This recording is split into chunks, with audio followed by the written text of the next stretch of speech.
¿Cómo están ustedes? Muy buenas noches, es un placer acompañarles en Noticias 7.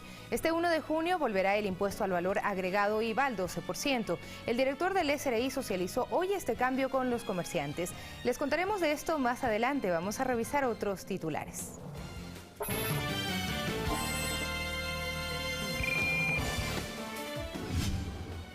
La oferta de campaña del presidente Lenín Moreno y el plan Toda una Vida se fortalecerá en los primeros días de gobierno. La CONAIE formalizó ante la Asamblea Nacional el pedido de amnistía e indulto para dirigentes sociales e indígenas apresados. Las autoridades de educación superior anunciarán los mecanismos para incrementar el acceso de estudiantes a las universidades del país. El Consejo de Administración Legislativa solicitó un alcance del proyecto de ley que regula los actos de odio y discriminación en redes sociales. En lo internacional, en Brasil, la justicia autorizó interrogar al presidente Michel Temer, acusado de estar vinculado en actos de corrupción. Iniciamos con el detalle de la información. La dirigencia de la CONAIE y de otras organizaciones indígenas formalizaron ante la Asamblea Nacional el pedido de amnistía e indulto para dirigentes sociales e indígenas apresados en acontecimientos recientes de diversa índole. De su parte, el titular del Legislativo, José Serrano, explicó que se analizará caso por caso. El pedido se lo formalizó ante la Asamblea Nacional. La amnistía para las 177 personas que están siendo procesados, perseguidos políticos en el Ecuador. La solicitud propone que se aplique la amnistía para 177 dirigentes y el indulto para otros 20 líderes indígenas y sociales, sobre quienes ya pesa una sentencia. Ese proceso, ese documento será revisado caso por caso. Generaremos un equipo de trabajo para que haga esa revisión. Criterio que no es compartido por quienes representan políticamente al sector indígena en la Asamblea. La Asamblea tiene que trabajar de igual manera, entonces por lo tanto no vemos dificultad en que podamos reunir las voluntades necesarias para dar la amnistía a los perseguidos políticos. Y también por quienes han sido ya procesados, tal es el caso de Karina Monteros del pueblo Saraguro. Nosotros no estamos de acuerdo, nosotros actuamos en colectivo, por eso decimos nosotros, siempre actuamos de esa manera, por eso se ha entregado también una lista unitaria donde están todos los casos de todas las provincias. En el Parlamento, el oficialismo considera que no todos deben estar en un mismo saco. Porque aquí, a nombre de protesta social, hubieron acciones violentas, acciones que tienen que implicar un análisis también de los actores que estuvieron implicados en ello, que cometieron actos en contra de otras personas y de los derechos de otros sectores de la sociedad. Para el bloque opositor de la Alianza Creo Suma, el conceder la amnistía e indulto a dirigentes indígenas será el punto de partida para materializar ese diálogo del cual ha convocado el presidente Lenín Moreno. Porque confiamos y creemos en que este es el momento de reunificar a la familia ecuatoriana. Luego de la asamblea, una pequeña marcha llegó al centro de Quito. Un grupo de dirigentes se reunió con la secretaria de Gestión de la Política y ministra de Justicia, a quienes les pidieron que el jefe de Estado conceda el indulto a 20 procesados. Hemos quedado en hacer un análisis minucioso, caso por caso. Ustedes saben que para que exista la posibilidad de indulto es necesario, es un requisito que tengamos ya sentencia ejecutoriada. Javier Ceballos, Ecuador TV. Carlos Rabascal y Javier Zabalaegas esperan conocer las atribuciones que tendría el Frente de Transparencia propuesto por el jefe de Estado, Lenín Moreno, para la lucha contra la corrupción. No obstante, aseguran que esta acción debería contar con el respaldo de todos los ecuatorianos. Javier Zabalaegas fue uno de los 13 ciudadanos nombrados públicamente por el presidente de la República, Lenín Moreno, para conformar un frente de lucha contra la corrupción. Zabalaegas es jurista, docente universitario y ya tuvo experiencia en estos menesteres, pues fue integrante de la Comisión de Control Cívico de la Corrupción entre 1997 y 1998. Hoy dice estar dispuesto a colaborar con la propuesta del presidente Moreno. Incluso le tiene un planteamiento para que el trabajo sea integrado y de total beneficio para el país. Yo creo que lo que el Ejecutivo debe propender es a integrar una mesa de transparencia junto con las autoridades de control para que se manifieste la voluntad política. Las declaraciones de Javier Zavala Egas las hizo en el espacio televisivo Pensamiento Crítico de Ecuador TV, que es conducido por Carlos Rabascal, otra de las personas mencionadas por el primer mandatario. Rabascal agradece la invitación pública, pero esperará la formal para emitir su respuesta, no sin antes reconocer la importancia de esta decisión política. Habría que ver cuáles son las condiciones, cuáles son los ámbitos de acción y cuál es el rol que va a jugar este frente de lucha contra la corrupción. Sus pronunciamientos se suman y son coincidentes con los del rector de la Universidad de Cuenca, Pablo Vanegas, y de la historiadora Tatiana Hidrobo. Le va a hacer muy bien al país, la verdad, si es que esta comisión, si es que este grupo de personas llega a trabajar en conjunto. Esto de aquí rebasa, digamos, la iniciativa solamente de un partido político o de un proyecto político. Creo que esto es una gran causa nacional. Sin embargo, no todos piensan igual, y mediante comunicado la autodenominada Comisión Anticorrupción cuestionó la idoneidad de algunos de los personajes convocados por el jefe de Estado, quien incluso nombró un miembro de esta organización, el constitucionalista Julio César Trujillo, quien aún no ha dado a conocer su posición personal. Alex Llanos, Ecuador TV. La oferta de campaña del presidente Lenín Moreno para implementar el plan Toda una Vida se fortalecerá en los primeros días de gobierno. Para ello, se ejecutarán políticas que permitan la ejecución de este proyecto integral. El plan Toda una Vida propuesto por el presidente de la República, Lenín Moreno, es una iniciativa que se encargará de brindar cuidado a las personas desde el momento de la concepción hasta el último día de su vida.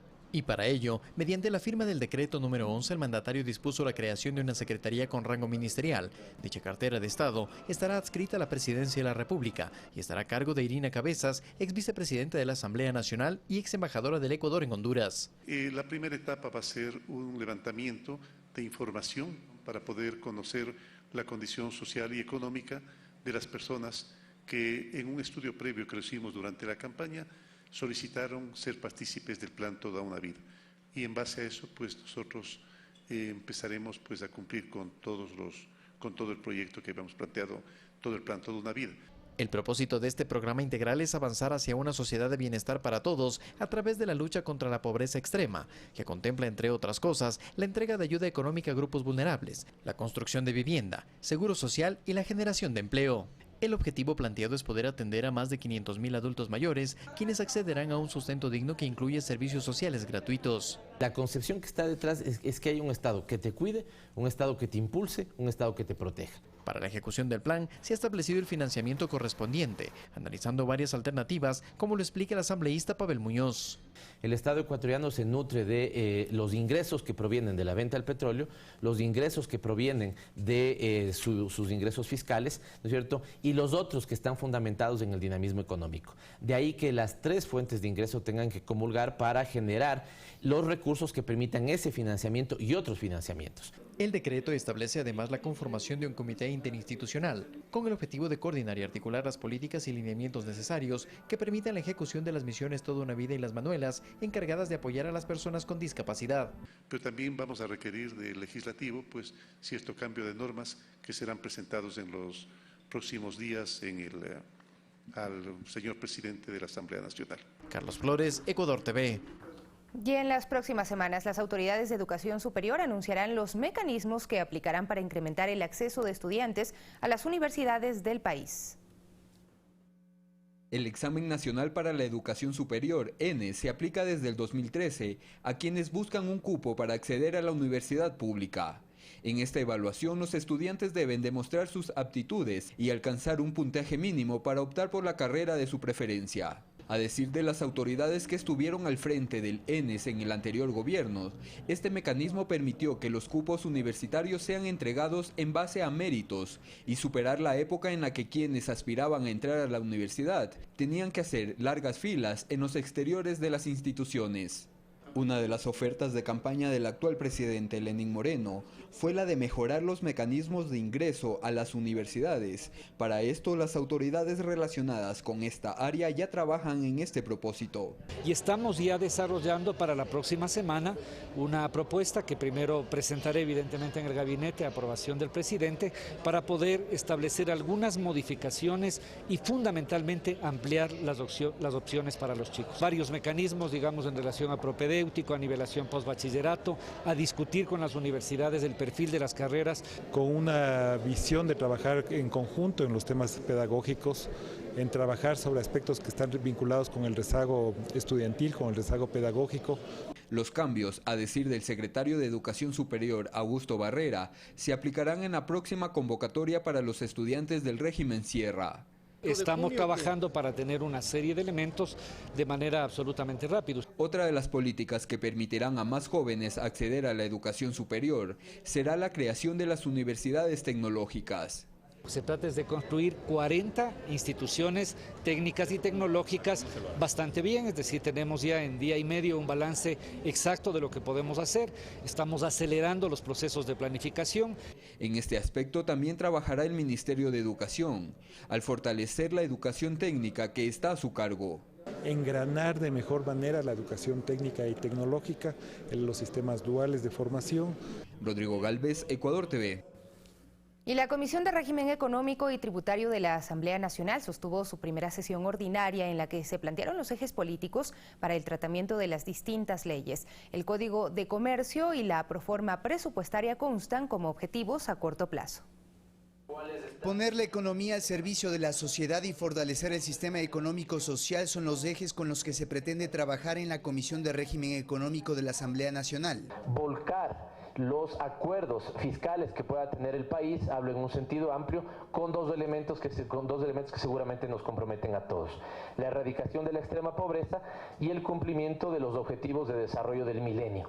De desarrollo sostenible. Impulsar el sector productivo será prioridad, una vez que el presidente Lenín Moreno planteó la conformación de un consejo consultivo tributario. La idea sería articular el trabajo del mismo con el de la comisión, por ejemplo en la optimización de un sistema de incentivos, de los cuales 25 actualmente están vigentes. Si es que hay que mejorarlos, si es que hay que pulirlos, si no sacamos nada teniendo 20, sino que hay que concentrarlos en 8. Es una ley que está preparando el Ejecutivo en función justamente de este diálogo que se está generando. En ese sentido, minorías como la Izquierda Democrática plantean como opción un IVA diferenciado. Nosotros coincidimos con el presidente en que hay que apoyar al sector turístico y creemos que ese podría ser un mecanismo indispensable. Otros sectores de oposición plantean concentrar esfuerzos, por ejemplo, en el fortalecimiento de la dolarización. Si vamos a decir, vamos a incrementar el flujo de divisas, no restringiendo la salida de dinero, sino más bien captando más dólares dentro de la economía. Vamos a promover leyes de inversión para atraer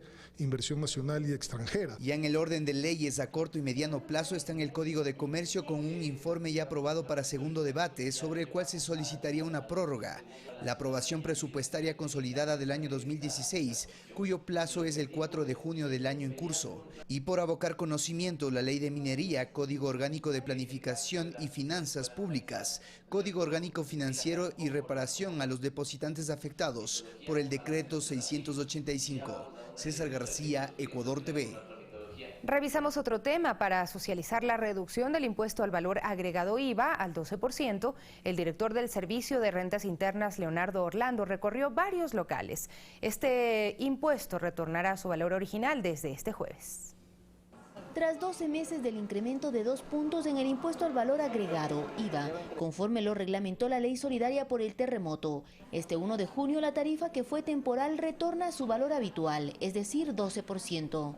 Con el objetivo de que se cumpla esta disposición, el director del Servicio de Rentas Internas difundió la medida en centros comerciales. Para agradecer en nombre de todo el pueblo de Ecuador la solidaridad, que ustedes fueron responsables de la recaudación. Francisco Jiménez, presidente ejecutivo de ICESA, indicó que su cadena de locales están listos para la reducción del tributo, así como el proceso de facturación. Los ajustes están hechos, el sistema es electrónico, entonces la noche de mañana se cambia todo el sistema y el día 1 amanecemos con todos los precios con el 12% de IVA como debe ser. Medida que dinamizará el mercado, así lo considera Verónica de la Fuente, representante de la marca de cosméticos MAC en Ecuador. Esperamos que sea un impulso, que hay un pequeño impulso. Ha habido gente que sí nos ha comentado que están esperando, se han estado guardando un poco para este cambio. Según detalló el titular del SRI, todas las empresas que adquirieron sus productos aún al 14% de IVA y deban venderlos al 12%, no se verán perjudicados, pues con el crédito tributario se equiparará. El crédito tributario es el derecho derecho que tienen los contribuyentes que comercializan productos grabados con IVA de cruzar el IVA que pagan en las compras de esos productos con el IVA que cobran a sus clientes al momento de las ventas. En este año que duró la medida y que se aplicó en 22 de las 24 provincias del país, el SRI estima una recaudación de $800 millones aproximadamente, que apoyaron en la reconstrucción de Manabí y Esmeraldas. Olga Velasco, Ecuador TV.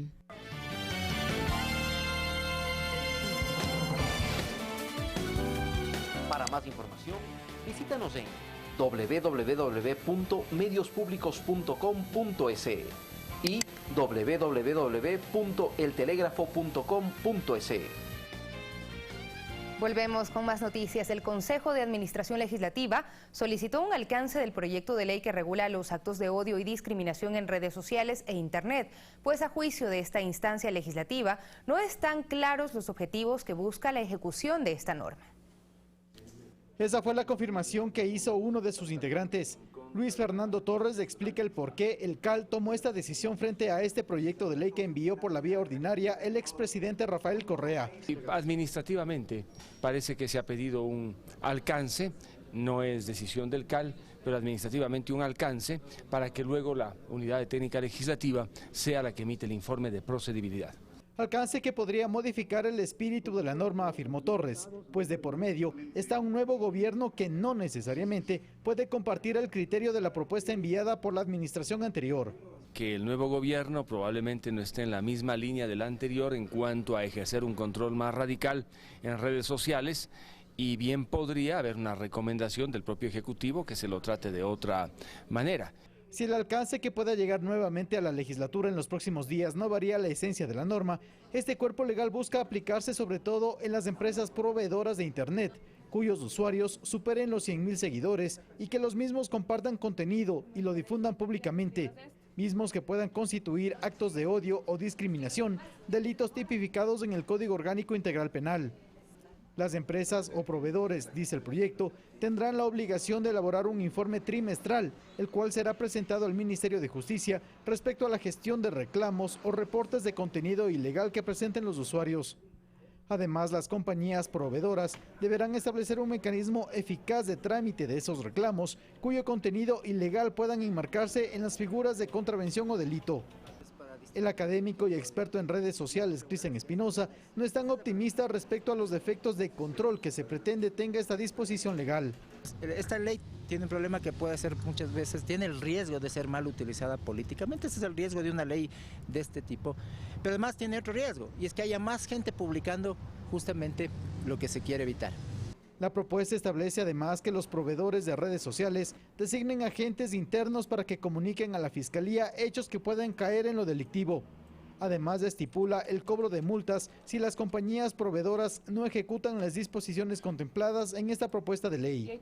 Javier Ceballos, Ecuador TV. Y en otro tema, el procurador de Brasil, Rodrigo Janot, solicitó mantener en reserva todas las pruebas en el caso Odebrecht. Esto incluiría a Ecuador, que firmó un acuerdo de cooperación con dicho país. En diciembre de 2016, el Departamento de Justicia de los Estados Unidos reveló el informe de las supuestas coimas que el grupo Odebrecht habría realizado a funcionarios de 12 países para beneficiarse de contratos en la construcción de obras. A la par se conoció un acuerdo de confidencialidad entre la empresa brasileña y las autoridades norteamericanas. El mismo tiene una duración de 6 meses y vence el próximo jueves 1 de junio. Sin embargo, desde la Procuraduría brasileña se solicita que la reserva a estas pruebas se mantenga. Solamente podrá enviar la información a otros países si hay el compromiso de no usar los documentos presentados por la propia empresa, por los colaboradores y adherentes del acuerdo, contra ellos, la compañía y sus directivos, ya sea en el ámbito civil o penal. El oficio fue enviado a varios países, incluido Ecuador, cuyo fiscal general Carlos Vaca Mancheno viajó este martes a Brasil para reunirse con las autoridades a fin de conocer los avances de la investigación. Un día antes incluso había mantenido una cita con el embajador brasileño en nuestro país. Sí, nos reunimos con el embajador de Brasil. Yo emprenderé viaje al Brasil también porque vamos a establecer algunos mecanismos justamente de cooperación para que se conozca absolutamente toda la verdad. Solo en Ecuador el dinero que habría destinado Odebrecht para los supuestos actos de corrupción ascendería a $33.5 millones. Alex Llanos, Ecuador TV. Y por segundo día consecutivo, los concejales del municipio de Quito se acercaron a rendir su versión ante la Fiscalía en el caso de presunta usurpación de funciones de Mauro T., ex asesor del alcalde Mauricio Rodas. La denuncia fue puesta en enero de este año por los concejales del bloque de País, luego de que el Consejo Metropolitano de Quito conoció que Mauro T. actuaba como asesor del burgomaestre capitalino sin contar con vinculación contractual. Por tal motivo, la Fiscalía convocó a los 21 ediles a rendir su versión libre y sin juramento, para conocer las funciones que desarrollaba al interior del Cabildo Mauro T. Fueron llamados en 3 grupos. Quienes estuvieron citados para este martes detallaron las razones por las que se solicitó la investigación. Del juicio que le tiene implementado la investigación que se sigue por el caso de la concejala Karen Sánchez, se ha implicado al señor Terán en una presunta usurpación de funciones. El señor Terán actuaba en delegación y nosotros teníamos entendido que era el asesor del alcalde, sobre todo en el tema de la coordinación de la agenda legislativa. El concejal Luis Reina señala otro ejemplo claro de la participación del ex asesor de Mauricio Rodas como delegado en las negociaciones del proyecto Quito Cables y Guayasamín. Asistí a esas reuniones que era convocado por parte del propio alcalde. Eso nos consta y entonces tendrá que explicar y tendrá que determinarse quién le daba esa delegación o él se las atribuía. Las versiones continuarán este miércoles con el tercer grupo de ediles en las instalaciones de la Fiscalía General del Estado.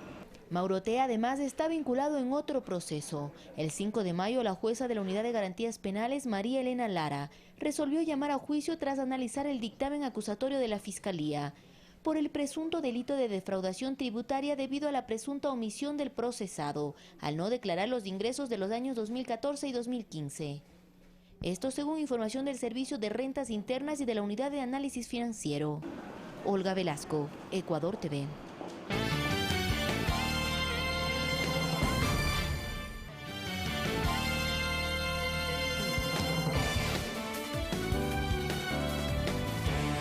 Seguimos compartiendo información. Millones de personas fallecen en el mundo por cáncer al pulmón u otros males derivados del consumo excesivo del cigarrillo. En Ecuador, las autoridades de salud generan alertas en la población y específicamente en los denominados fumadores pasivos, quienes sin ser consumidores directos también resultan afectados.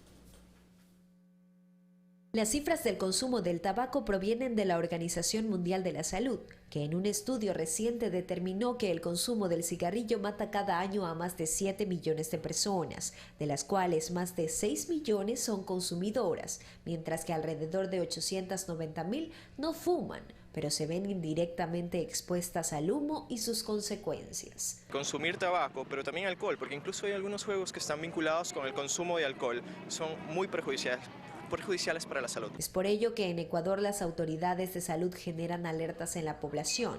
Uno de los mecanismos implementados desde el Ministerio de Salud es una ruta de atención integral que converge a profesionales de distintas áreas. Cuando tenemos una persona con consumo problemático, llamar inmediatamente al 171 para agendar una cita con el médico, con una psicóloga. Las denominadas casas abiertas también son otras estrategias pedagógicas para explicar a la población las consecuencias del consumo excesivo del tabaco. En las afueras del Centro de Salud de la Parroquia Pascuales de Guayaquil, ciudadanos y médicos realizaban actividades lúdicas, esto con el fin de empoderar a los moradores del sector de su salud y bienestar. Hemos tenido la oportunidad, lo que es Comunidad de Pascuales, en este caso, de hacer varias casas abiertas, donde la información es buena. La información se trata también sobre la enfermedad venérea, sobre el SIDA, sobre las drogas. Yo le agradezco, le digo que sigan haciendo este proyecto porque es muy bueno para la salud. Perfecto. Y para la juventud también. Según la encuesta nacional de salud y nutrición, en Ecuador el 14.5% de adolescentes entre los 10 y 19 años probó tabaco. De ese porcentaje, el 28.4% actualmente es consumidor. Jocelyn de Mera, Ecuador TV.